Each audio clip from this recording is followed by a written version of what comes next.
Now we shall begin.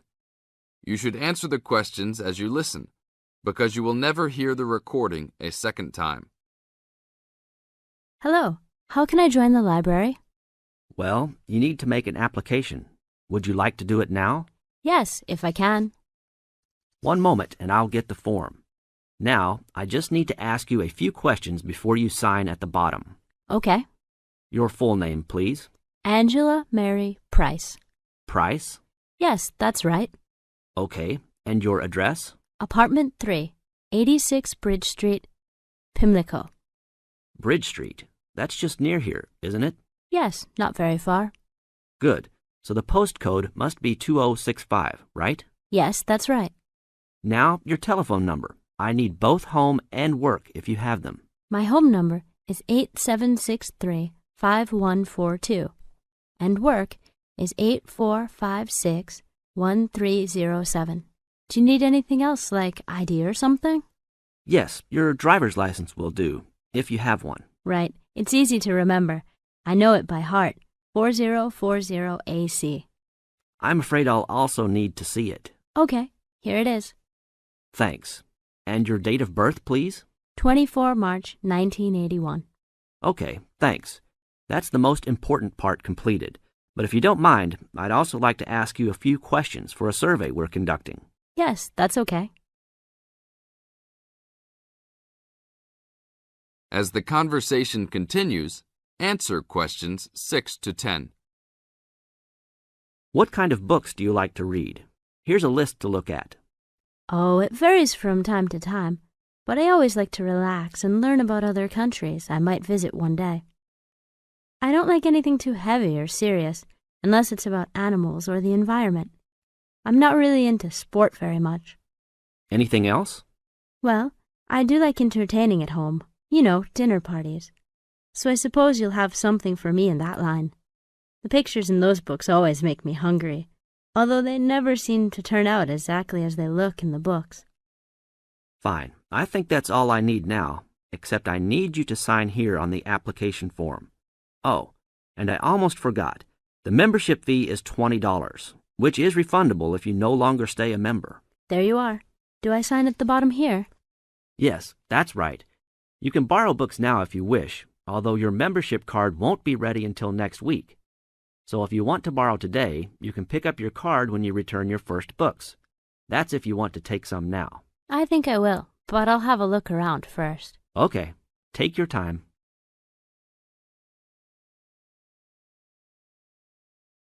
Now, listen carefully and answer questions 11 to 17.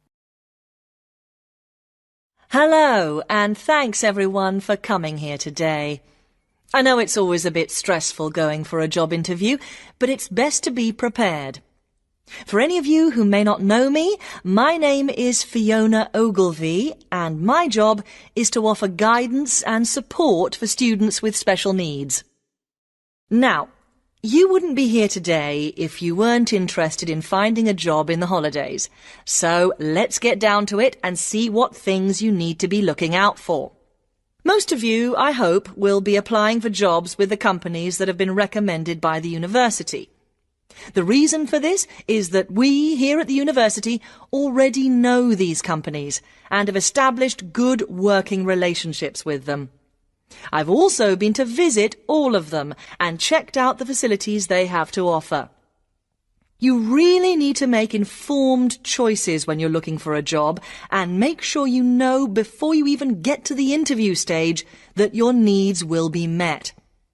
But I know that some of you are applying for jobs independently and have looked at companies outside the university recommended list. So for you, it's best to plan ahead and be aware of what it is you may need while you're working. Things that you need to check when you go for an interview are there enough toilet facilities and are these easily accessible? Also, you want to check that all the public areas inside the building are barrier-free, so you can get direct access to these public spaces whenever you need to. And ask about ramps into the building, so you know how many there are and where they are located. These kinds of things are so much more difficult to sort out when you've started work, as they take time. But ramps are an absolute must, so please make sure you know where they are. Another thing you must make sure of is that the lifts have the correct lowered control panels. Ask if all the lifts have this facility or if it's only certain ones. Now, something I think that is often overlooked is working hours. What you want to make sure of is that you get flexi time. This basically means that your working hours are flexible and you can clock on and clock off in times that suit you. Within reason, of course. Most companies do recognise that it takes much longer for someone in a wheelchair to get on and off buses and trains. Public transport can take that much longer, so you need to be organised and prepared. And for those of you lucky enough to own a car, check how many disability parking spaces are available. Remember that it's your right to have a disabled parking space. These also need to be near enough to a wheelchair accessible entrance or ramp. OK, are there any questions before we move on? Now listen and answer questions 18 to 20. Right, let's move on then. Now I want to talk you through the series of visits to companies which we've got planned for next week. On Monday morning, we will be visiting the Lowland Hotel. They have various summer jobs available, working as a receptionist or conference organiser in their busy conference centre, organising and setting up conferences. You need to be prepared for working in an office environment and spending quite a bit of time talking on the telephone. The bus leaves for the hotel at 9 a.m, so make sure you leave yourself plenty of time to get there. When you arrive at the hotel, please gather in the reception area and wait for someone to take you to your first session, which will be a talk. The talk at the hotel will begin at 10 a.m, and then there will be a short tour of the hotel. There will be a light lunch provided, which is usually salads and sandwiches. The next place we'll be visiting will be on Tuesday afternoon. We'll be going to visit a little local company that makes handmade paper and cards. For those of you studying art, this may be just what you're looking for. We'll be taken on a tour of the company which lasts 3 hours. The tour will start at 3:30 p.m. and after that you'll have a chance to meet some of the staff. Tea and coffee will also be provided. We have no trips planned for Wednesday, but on Thursday morning we'll be going to Tobago Travel Agency. This is a very popular choice amongst our students because you can get student discounts on holidays. We've booked a coach for this and it'll leave from outside the refectory at 8 a.m. You'll need to bring a packed lunch for this, so please don't forget. There is a little canteen where you can buy hot and cold food, but this is closed on Thursdays. Friday, we'll be having representatives from all the companies visiting us, so you will have a chance to ask any questions, and of course, put your name down on the list if you're interested in working for them over the summer. This event will take place in the main hall next to the library, and it'll run from 10:30 until 4. I really hope you make the most of this excellent opportunity to not only earn yourself some extra money, but also to gain experience of what it's like to work. And if you'd like to find out more, then please ask some of the students who worked last year. They're all wearing green badges and will be happy to speak to you afterwards.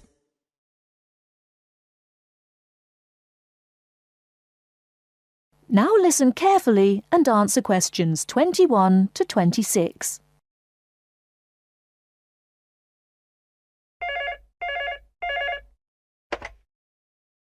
Two 4-1-4-3-3-1. Good afternoon. May I speak to Jack Robert, please? Speaking, please. Hi, Jack. This is Maria. Hello, Maria. How are you getting on there? Fine. I arrived in Nottingham yesterday. I've just settled down, and I live on the campus of Nottingham University. Oh, that's good. Do you like the campus? Yes, it's beautiful. What do you think of yours? Edinburgh University? It's marvellous. It's on a hill and very close to the sea. I like it very much. It sounds beautiful. Jack, what's the weather like there? Oh, it's fine and sunny. It's said that the weather here is very nice in summer, but awful in winter. What's the weather like in Nottingham? Well, it's a bit depressing. It's been raining since yesterday. I can't go out, so I have to stay in my room. What about your room? Is it a nice one? Yes, it's small and elegant. How about yours? Mine is an ordinary one. It's a twin study room. I share it with one of my classmates. He's intelligent and very friendly. We're getting on quite well. How's your roommate? She's very nice, but a little bit quiet. She likes reading and seldom speaks. By the way, do you like the Scottish food there? Oh, I like it. It's very delicious. Oh, really? I don't like the food here. It's disgusting. It has no taste. I have to cook for myself in my room. Well, Maria, as the saying goes, when in Rome, do as the Romans do. Come on, don't be too choosy. Oh, someone's at the door. I have to answer it, Maria. I'll call you this evening. Bye. Bye. Ellen, a student union officer, is conducting a survey about the university facilities.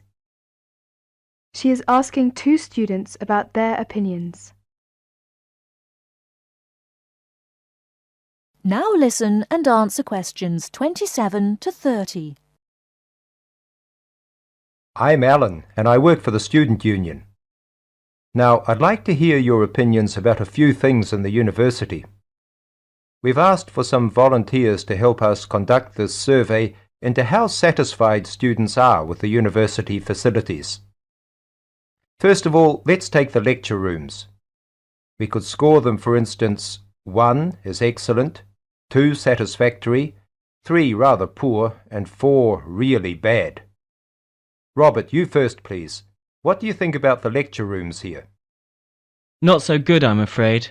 I would score 3. They're too small for one thing. Sometimes we can hardly find a seat. Yes, but that doesn't happen very often. Personally, I think they're all right. They're comfortable, and the acoustics are quite reasonable.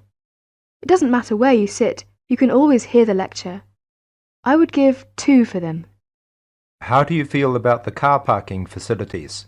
Are they adequate? You must be joking. I can never find a car parking space when I need one, and when I finally do, it's a very long walk to the university's teaching building. I'd give it a 4. I'm afraid I also agree. We need more car parks urgently. This is perhaps one of the major shortcomings of this campus. It gets a 4 from me as well. I come to the university 20 minutes early just so I can drive around looking for a parking space. What about the computer centre then? I think it's first class. The software base contains a large selection of learning programs, language games, and word processing facilities. I would give a score of 1. I quite agree with you. It's very modern and also under the supervision of qualified staff who can offer help to us while we work, should we need them. Oh, good. Well, what do you think of the library facilities? Let's say the periodical room first. Well, I've scored that 3.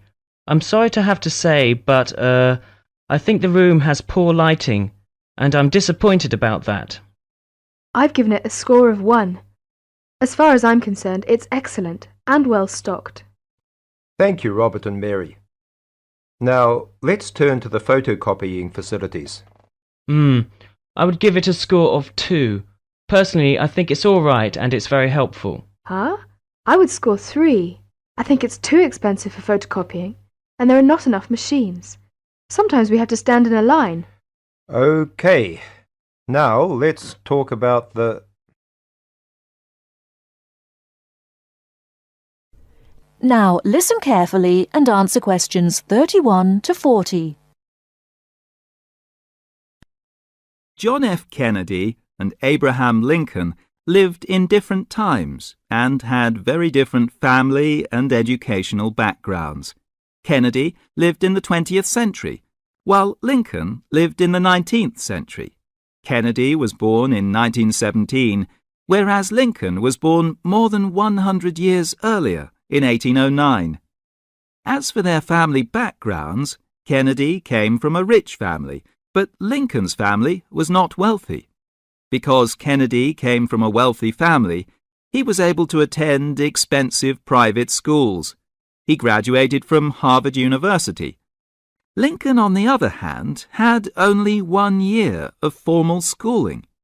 In spite of his lack of normal schooling, he became a well-known lawyer. He taught himself law by reading law books. Lincoln was, in other words, a self-educated man. In spite of these differences in Kennedy and Lincoln's backgrounds, some interesting similarities between the two men are evident. In fact, many books have been written about the strange coincidences in the lives of these two men. For example, take their political careers. Lincoln began his political career as a U.S. congressman. Similarly, Kennedy also began his political career as a congressman. Lincoln was elected to the U.S. House of Representatives in 1847. Kennedy was elected to the House in 1947. They went to the Congress just 100 years apart. Another interesting coincidence is that each man was elected President of the United States in a year ending with the number 60. Lincoln was elected President in 1860, and Kennedy was elected in 1960.